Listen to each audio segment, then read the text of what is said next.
Congo.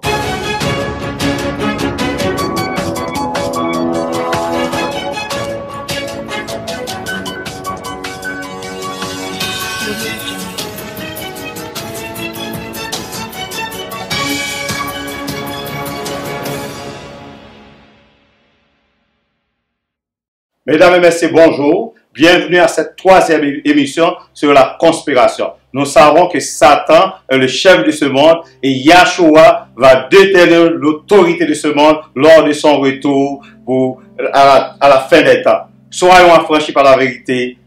Bonne émission.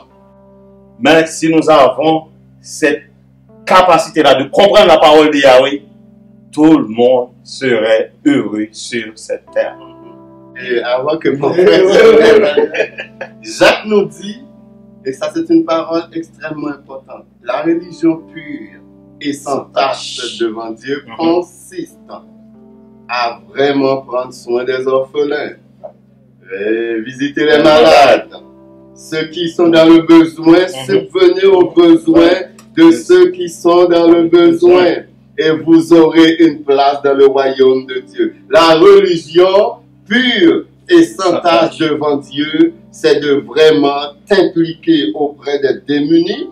C'est ce que Yeshua a dit aussi dans Matthieu chapitre 7, à partir de verset 21. Il a dit, ce sont ceux qui font la volonté de mon Père qui vont entrer dans le royaume de Dieu. Et beaucoup de gens vont dire, mais Seigneur, nous avons prophétisé en ton nom. Seigneur, nous avons fait des miracles en ton nom. Seigneur, nous avons, en d'autres mots, nous étions très religieux.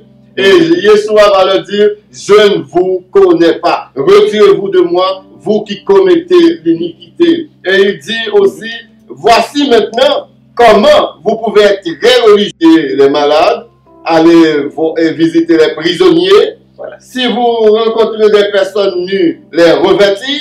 Si vous rencontrez des personnes malades, de les soutenir, de les visiter et d'accompagner ces personnes et vous aurez une place dans le royaume de l'Éternel. Beaucoup de gens pensent que parce que le pasteur a prêché, puis après sa prédication, il a dit, quels sont ceux qui veulent accepter le Seigneur? Puis les gens se sont précipités en avant comme des moutons. Ils pensent, ah, je suis sauvé, je viens de donner ma vie au Seigneur.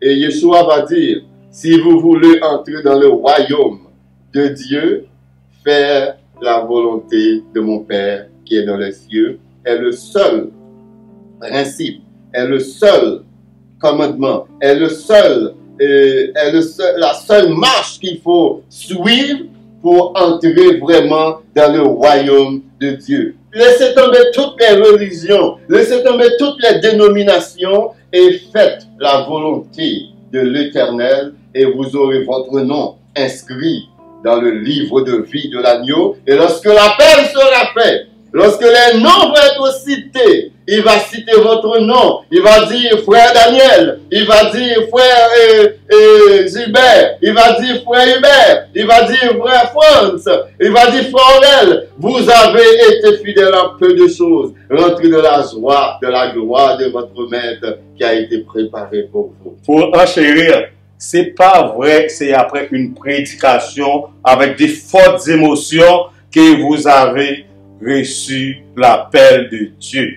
Yahshua l'avait bien dit dans Jean chapitre 6 verset 44. Nul ne peut venir à moi si mon Père qui est dans les cieux ne l'attire et je le ressusciterai au dernier jour. C'est seulement Yahweh, notre Créateur, qui peut faire appel à quelqu'un. Et cette personne-là va reconnaître la grandeur, l'autorité de Yahweh, va reconnaître Yahshua le Messie, qui a pris le pardon de nos péchés pour nous sauver. Et cette personne-là va reconnaître la vérité de la parole de Yahweh.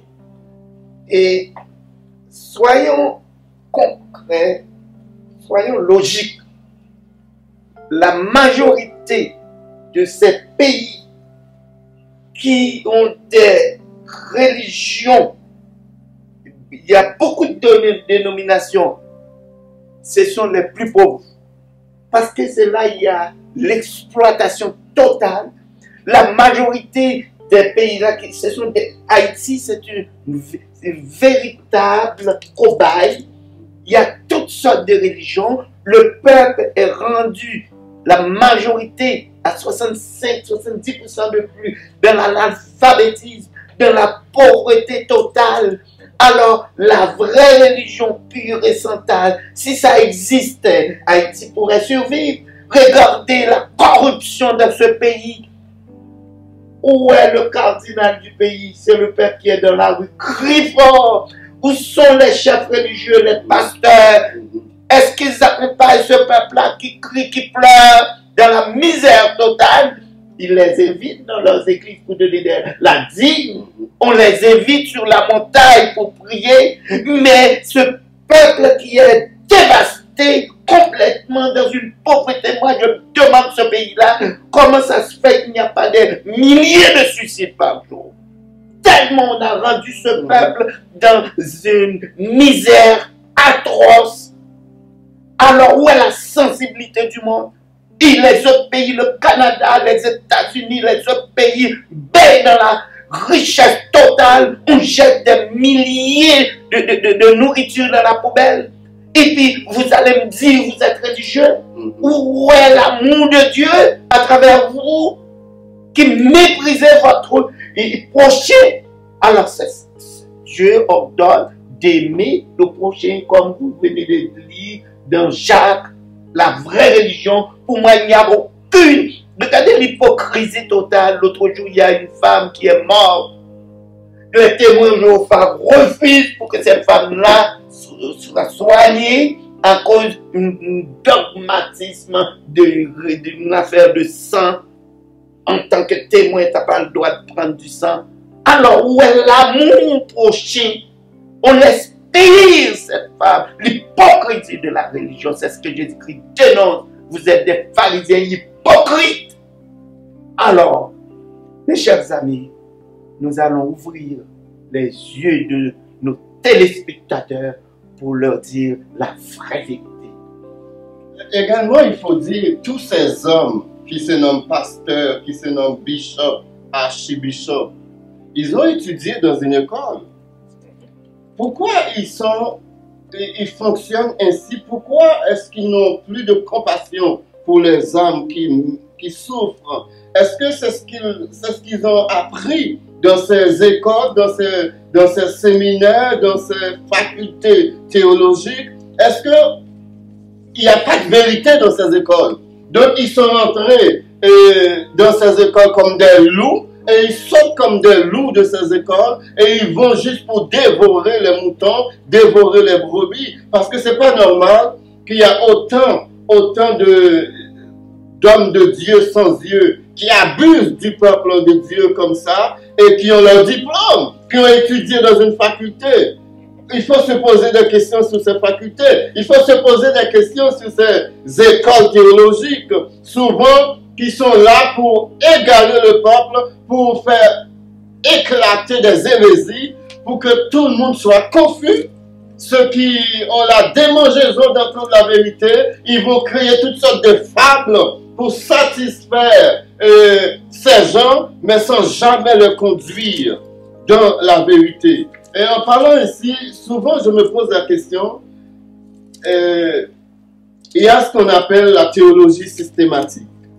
Dans les écoles, aussitôt que tu rentres à l'école, il faut que tu fasses la théologie systématique 1, la théologie systématique 2. Et dans cette théologie-là, on vous apprend des doctrines. Et il y a 10 piliers quasiment dans cette branche qu'on appelle la théologie systématique. Et j'ai un petit message que j'avais envoyé dernièrement pour démontrer comment est-ce que la théologie systématique a échoué.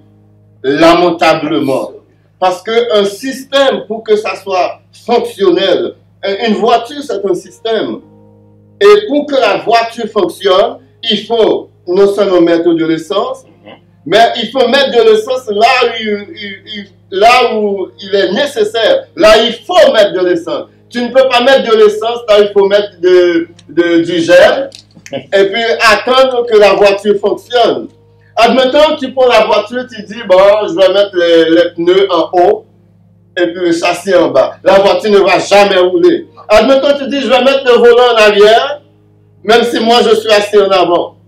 la voiture ne va jamais nulle part. La voiture est un système. Pour que la voiture fonctionne, il faut que tous les éléments de la voiture soient à sa place et puis que chaque élément joue le rôle qu'il doit jouer pour le bon fonctionnement de ce système qu'est la voiture. On nous dit que la théologie systématique, les adventistes vont dire nous ne croyons pas ci, les baptistes vont dire nous croyons cela, toujours dans la théologie systématique. Je vais juste prendre un exemple. Il y a des dénominations qui sont prémillénaristes. C'est-à-dire, croient que le millénaire va être établi avant la tribulation. Il y en a qui sont post-millénaristes, qui savent que le millénaire va arriver après. Il y en a qui sont amillénaristes. Ça veut dire qu'ils ne croient pas du tout dans le règne millénaire. La même chose pour la grande tribulation. Il y en a qui sont pré-tribulationnistes, il y en a qui sont post-tribulationnistes, il y en a qui ne croient pas du tout dans la tribulation. Et tout ça, ça fait partie de la théologie systématique. C'est comme dire, bon, je sais que je peux mettre les pneus de la voiture en haut, la voiture va fonctionner quand même. Donc, le système ne marche pas parce que tout le monde ne va pas de la même direction. Parce que chaque élément n'est pas à sa place dans ce système. Et c'est souvent ces gens-là qui vont enseigner ces pasteurs, qui vont enseigner ces gourous, qui vont enseigner ces loups ravisseurs. Et quand ils sortent remplis de théologie, remplis de connaissances, remplis de théorie, mais vides de Dieu. Ils sont spirituellement vides. C'est pour cette raison, les gens qui sont dans leurs églises, les moutons qui sont dans leurs églises, ça se peut que ça soit... ça fait 20 ans, 15 ans, 30 ans la personne est dans cette église, mais la personne demeure une chrétienne, un chrétien rachitique, une chrétienne ou un chrétien rabougri, parce que la personne n'a jamais été exposée à la vérité. Tout à fait. Moi, j'ai entendu une entrevue à la radio, un beau matin que je vais travailler, puis j'ai entendu cette entrevue-là, mais c'est une responsable dans une université. Cette personne-là est responsable des études théologiques à cette université-là. Pour vous dire ce qu'Aurel a dit, c'est tellement vrai. On interviewait cette personne-là, et cette personne-là, dans son interview, nous a expliqué comment la science de la théologie, c'est comme si c'est une science comme la philosophie, comme n'importe quelle science. Et dans tout le long de cet entretien avec cette personne-là, le décompte que j'ai fait, la responsable de la théologie à cette université-là n'est même pas chrétien. C'est pas une personne qui est chrétienne. Voyons que nous avons des pasteurs, des bishops, des chefs religieux. Et ces gens-là ils ont étudié à cette université-là avec des gens qui les enseignent, qui ne sont même pas croyants. Alors, c'est pour ça que nous avons tous ces problèmes-là. Voilà, l'ennemi, il s'infile dans tous ces systèmes-là pour nous induire dans le mensonge, parce qu'il est le père du mensonge. La problématique, c'est que c'est une question le fanatisme. Quand tu es fanatique, tu ne peux pas aller au-delà de votre dogme. Parce que le dogme, ça donne un intérêt personnel. Ça couvre les yeux. Et le fanatisme, dans toutes nos émissions, j'invite toujours nos téléspectateurs à avoir un esprit de discernement. Parce que moi, je l'ai toujours dit. Et en tant qu'humains, nous sommes que faiblesse. On pense qu'on est fort, nous ne sommes que la faiblesse. C'est pourquoi dans toute discussion, demandez à Dieu un esprit de discernement pour pouvoir identifier qui dit vrai, qui dit faux. Est-ce vrai?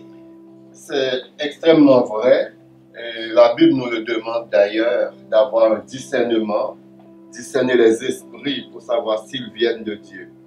Il y a un autre discernement qu'il faut avoir, c'est un discernement concernant la parole. C'est-à-dire la Bible qu'on a en main. Parce qu'il y a plusieurs versions de Bible.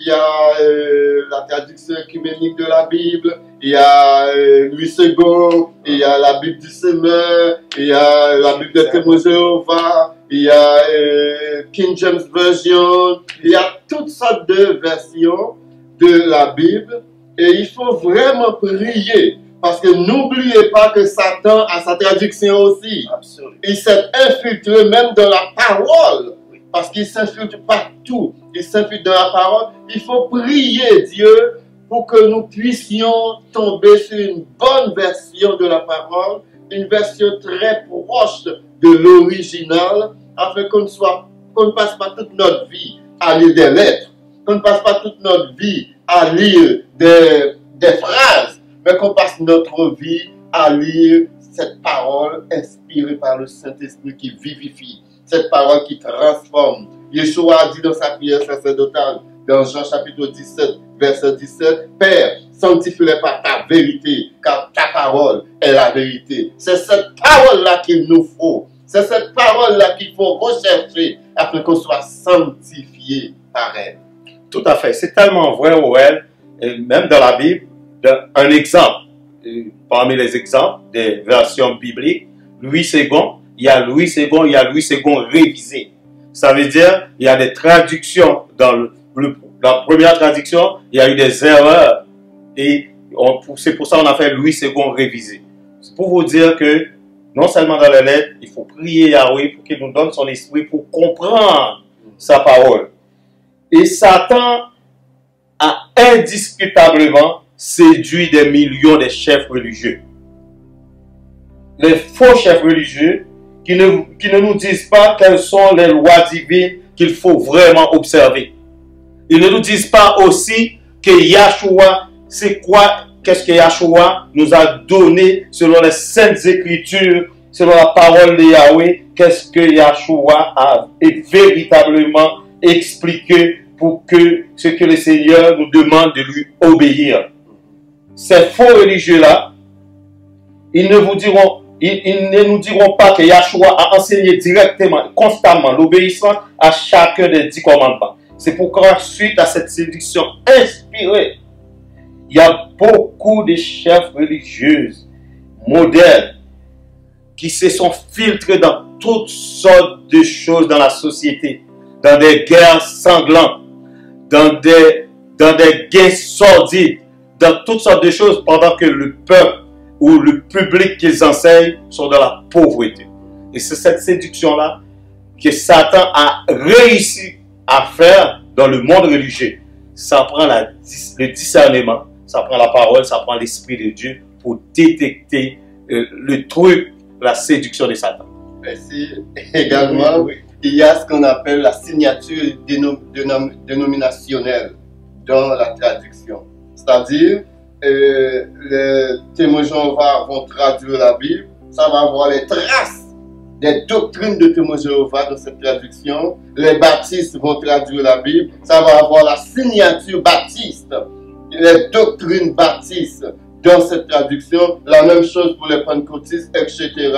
Donc il faut vraiment prier le Seigneur pour trouver la lumière, pour découvrir cette vérité. Car c'est la vérité qui nous affranchit et non la lettre. Et la vérité qui nous affranchit, il faut des fois jeûner pour la trouver parce que les hommes ont ajouté des couches de mensonges sur cette vérité. Il faut bûcher fort, il faut travailler dur pour vraiment déterrer cette vérité pour que nous soyons transformés par elle. Tout à fait. Je vais ajouter quelque chose, Orel, dans 2 Timothée chapitre 3, versets 14 à 17. Pour détecter la vérité, la parole nous enseigne. Et l'apôtre Paul a parlé au jeune Timothée. Dans 2 Timothée chapitre 3, versets 14 à 17. Toi, demeure dans les choses que tu as apprises et reconnus certaines, sachant de qui tu les as apprises. Au verset 15, dès ton enfance, tu connais les 7 lettres qui peuvent te rendre sage à salut par la foi en Yahshua.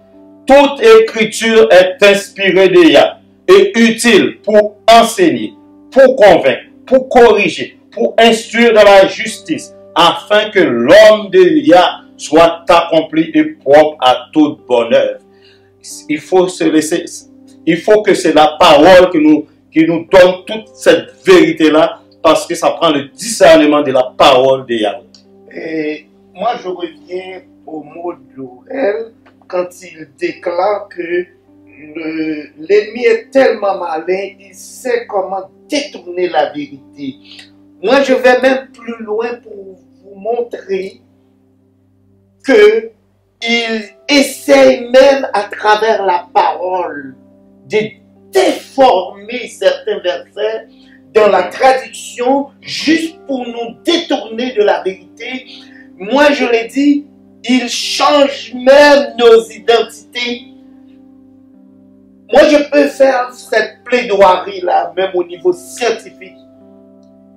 Quand on parle des 12 tribus d'Israël, viens pas même au niveau géographique, quand tu regardes, tu passes en Irak, en Égypte, et tu passes en Éthiopie, et le quadrilatère, et là où viennent les 12 tribus d'Israël, impossible, ça ne peut pas être des blancs à yeux verts de ce quadrilatère-là. Et quand on parle de tribus, on parle de où? D'Afrique. Et divers archéologues, ça c'est des preuves scientifiques qui ont découvert un tableau marquant les Sémites, portraits des Noirs. On ne sait même pas qui nous sommes, tellement le malin nous rend égarés. Même la Bible, là, il y a une prophétie qui l'a dit, Daniel, on va être dispersé à travers toute l'humanité. On ne va même pas savoir qui nous sommes, tellement le malin serpent, Satan, il nous détourne, il utilise ces hommes pour écrire la fausseté, pour nous détourner de la vérité, même nos identités. Comme mon frère Daniel avait lu dans Jean 8, verset 44, lorsque Yeshua, dans cette, je ne dirais pas une discussion, une dispute avec les Juifs, et là, il leur a dit, vous avez pour père le diable, et vous voulez accomplir les désirs de votre père, car il a été meurtrier dès le commencement, et il ne se tient pas dans la vérité. Lorsqu'il profère le mensonge, il parle de son propre chef, car il est menteur et le père du mensonge. À quoi devrait-on s'attendre lorsque le père du mensonge règne sur ce monde? Donc le mensonge va s'infiltrer partout. Et comme tu as dit, ils vont même essayer de changer l'identité des peuples. Mais soyons assurés, chers téléspectateurs, l'Éternel veille au grain. Il est le maître du temps, il est le maître de l'histoire. Aujourd'hui, il y a un peuple qui habite la Palestine. Il y a un peuple qui habite le pays d'Israël. Si ce peuple qui habite le pays d'Israël, c'est une fabrication des Occidentaux, c'est une fabrication sous l'égide de Satan, le père du mensonge, eh bien, soyez assurés, l'Éternel rétablira la vérité. Le vrai peuple juif retournera dans son pays parce que personne ne peut défaire le plan de l'Éternel des armées lui-même. Absolument. Tout à fait. Personne ne peut défaire le plan de l'Éternel des armées. Nous voyons, j'ai une illustration, un monsieur qui a tourné un film. Vous voyez, pendant la période de Pâques, on tourne les films sur la mort de Yeshua, la crucifixion, Mel Gibson. Eh bien, ce monsieur-là, il y a des gens qui ont pris la photo de ce monsieur-là, qui ont mis dans leur salon et qui sont en train de prier cette photo-là. Et le monsieur lui-même a dit, je ne suis pas le Christ. Voyons comment on est loin de la vérité. Il faut que les gens qui nous enseignent nous ramènent à la vérité, à la Bible, à l'enseignement de la parole, pour que Yahweh nous imprègne de son esprit, pour que nous continuions à lire la Bible, à demander à Yahweh d'ouvrir notre intelligence pour comprendre la vérité de sa parole. au lieu d'apprendre les choses pernicieuses de ce monde, les faussetés, on est vraiment loin, très loin de la vérité. Alors, moi, je dis aux téléspectateurs d'être avec nous. Parce que, comme on l'avait dit dès le début, nous sommes en quête de la vérité. Et nous ne sommes pas là pour juger, nous sommes là pour aider. S'ils sont sur la mauvaise voie, Dieu utilise n'importe qui. Alors, Dieu parle que choisir n'importe qui pour avertir les faux, pour qu'ils puissent, parce que Dieu est amour, Dieu aimerait que ces gens-là reviennent à lui. Alors, ils se sont détournés de la voie de Dieu, et si Dieu nous utilise, on les invite à chercher le vrai chemin. Et Aurel, nous allons prier. Nous demandons à nos téléspectateurs de nous suivre sur YouTube, sur Facebook et dans tous les médias sociaux, car Dieu a une bénédiction.